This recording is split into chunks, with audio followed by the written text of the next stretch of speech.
નમસ્કાર દર્શક મિત્રો, હું છું જિગ્નેશ મહેતા. રેમી ન્યૂઝના ડિજિટલ વેબમાં આપનું સ્વાગત છે. જોઈએ આજના મુખ્ય સમાચાર. સુરત જિલ્લાના બારડોલીમાંથી એક ચોંકાવનારો કિસ્સો સામે આવ્યો છે, જેમાં ભંગાર અને પસ્તી ખરીદતા ફેરિયા હવે હાઈટેક બની ગયા હોવાની હકીકત બહાર આવી છે. ટેકનોલોજીનો ગેરઉપયોગ કરીને ડિજિટલ કાંટાને રિમોટ દ્વારા ઓપરેટ કરી વજનમાં ચેડા કરતા એક ભંગારીઓ રંગે હાથ ઝડપાયો છે.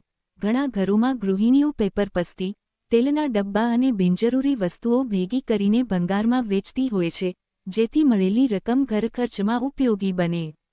પરંતુ કેટલાક ભંગારીઓ આ પરિસ્થિતિનો ગેરલાભ લઈ રહ્યા છે. હાલમાં સર્વત્ર ડિજિટલ કાંટાનો ઉપયોગ શરૂ થયો છે, જેથી છેતરપિંડી અટકે. પરંતુ હવે તે જ ડિજિટલ કાંટાને રિમોટથી નિયંત્રિત કરીને વજન ઓછું બતાવવાનો નવો તોડ સામે આવ્યો છે. આ ઘટનાથી લોકોમાં અચરજ સાથે ભારે રોષ ફાટી નીકળ્યો છે. સ્થાનિક લોકોએ ભંગારિયાને પકડીને પોલીસ હવાલે કર્યો છે. હવે બારડોલી ટાઉન પોલીસ આ મામલે શું કાર્યવાહી કરે છે તે જોવું રહ્યું છે. આ બનાવે એક મોટો સવાલ ઊભો કર્યો છે કે આવી રીતે રિમોટ ઓપરેટ ડિજિટલ કાંટાનો ઉપયોગ અન્ય કેટલા સ્થળોએ થઈ રહ્યો હશે તેની તપાસ અત્યંત જરૂરી બની છે.